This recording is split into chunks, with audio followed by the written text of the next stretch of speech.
Hello student, तो चलिए अब हम क्वेश्चन नंबर 9 सॉल्व करते हैं। इसका स्टेटमेंट देखिए, in the figure both R I S K and C L U E are parallelogram. मतलब हमें यहाँ दो फिगर दिए हुए हैं एक ही में ज्वाइंट करके, जो आर आई एस के है और सी एल यू ई है। ठीक है, तो find the value of x. तो हमें एक्स का वैल्यू फाइंड करना है, जो एक्स का वैल्यू है वही हमें फाइंड करना है। तो आप सबसे पहले ये देखिए हमें एक्स का वैल्यू कैसे मिलेगा। अगर हमें यहाँ पे कुछ भी कोई भी एंगल मिल जाता तो उससे हम वर्टिकली अपोजिट एक्स का वैल्यू निकाल देते, लेकिन यहाँ पे कैसे आएगा, पहले हमें इधर निकालना होगा। तो देखिए मान लीजिए यहाँ हम एंगल 1 मानते हैं, एज्यूम करते हैं, तो एंगल 1 इज इक्वल टू 120 हो जाएगा। क्यों हो जाएगा, अपोजिट एंगल आर इक्वल और पैरेललोग्राम इसलिए हो जाएगा। तो देखिए angle 1 is equal to 120 degree.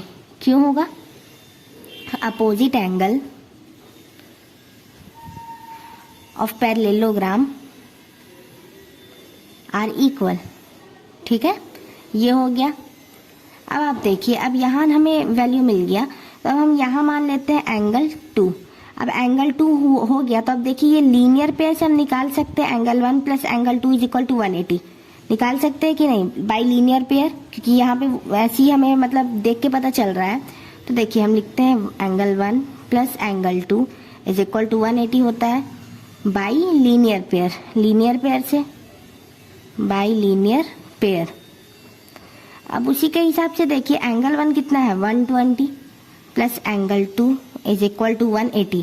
अब हम एंगल 2 का वैल्यू निकालेंगे तो 180 माइनस 120 हो जाएगा, मतलब कि एंगल 2 का जो वैल्यू है वो आ गया 60 डिग्री। आई होप आपको एंगल 2 का वैल्यू अच्छे से क्लियर हो गया होगा। अब आप देखिए यहाँ पे हम एज्यूम कर लेते हैं कि एंगल 3 है, तो एंगल 3 आपको पता होगा कि 70 के इक्वल होगा। क्यों इक्वल होगा, ये जरा सोचिए कि कॉरेस्पॉन्डिंग एंगल से इक्वल होगा। तो देखिए angle 3 is equal to 70 degree. क्यों होगा, कॉरेस्पॉन्डिंग एंगल से होगा। ठीक है, कॉरेस्पॉन्डिंग एंगल। अब आप देखिए हमें ये दोनों का वैल्यू मिल गया 2 और 3 का, एंगल 2 3 का। तो अब हम यहाँ एज्यूम कर लेते हैं एंगल 4। अब हम क्या करेंगे, अब हम इसमें फॉर्मूला लगाएंगे बाई एंगल सम प्रॉपर्टी, और तीनों का इज इक्वल टू करके 180 करेंगे। तो देखिए बाई एंगल सम प्रॉपर्टी, यहाँ क्या हो जाएगा, देखिए यहाँ हो जाएगा angle 2 plus angle 3 plus angle 4 is equal to 180 degree. Angle 2 कितना हमने ये फाइंड किया है 60 डिग्री, प्लस एंगल 3 कितना 70 डिग्री, और एंगल 4 हमें फाइंड करना है इज इक्वल टू 180 डिग्री। अब आप देखिए इन दोनों को हम ऐड करेंगे तो कितना होगा 130 degree plus angle 4 is equal to 180 degree. अब एंगल 4 फाइंड करेंगे हम तो कितना आएगा, angle 4 is equal to 180 minus 130, मतलब कि जो एंगल 4 है उसका वैल्यू कितना आ गया 50 डिग्री। आई होप आपको ये एंगल 4 का वैल्यू अच्छे से क्लियर हो गया। अब चलिए आप यहाँ देखिए कि जब एंगल 4 है तो angle x is equal to angle 4 हो जाएगा। क्यों, क्योंकि वर्टिकल अपोजिट एंगल है, मतलब देखिए vertically opposite angle, vertically opposite angle से हो जाएगा, मतलब कि इसका कितना आ जाएगा, x का वैल्यू कितना आ जाएगा जितना एंगल 4 का है, मतलब कि 50 डिग्री। आई होप आपको ये x का वैल्यू अच्छे से क्लियर हो गया होगा। अगर क्वेश्चन नंबर 9 में भी कोई डाउट आता है आप कमेंट करके पूछ सकते हैं। चलिए अब हम देखते हैं क्वेश्चन नंबर 10।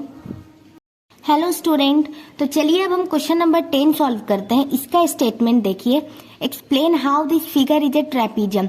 मतलब कि हमें एक्सप्लेन करना है कि कैसे ये एक फिगर है जो ट्रेपीजियम है, ये है कि नहीं है। ठीक है, तो which of its 2 side are parallel. अगर है तो उसका 2 साइड पैरेलल होना चाहिए, कौन कौन सा साइड है वो।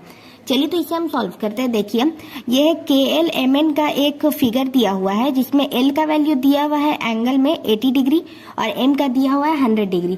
तो आप देखिए आपको एक बात पता होगा, ये एक प्रॉपर्टी है कि इंटीरियर एंगल और एडजेसेंट एंगल 180 हो गया तो मतलब कि लाइन पैरेलल हो जाता है, मतलब 2 लाइन पैरेलल हो जाता है। तो ये एक एडजेसेंट एंगल है और इंटीरियर भी है।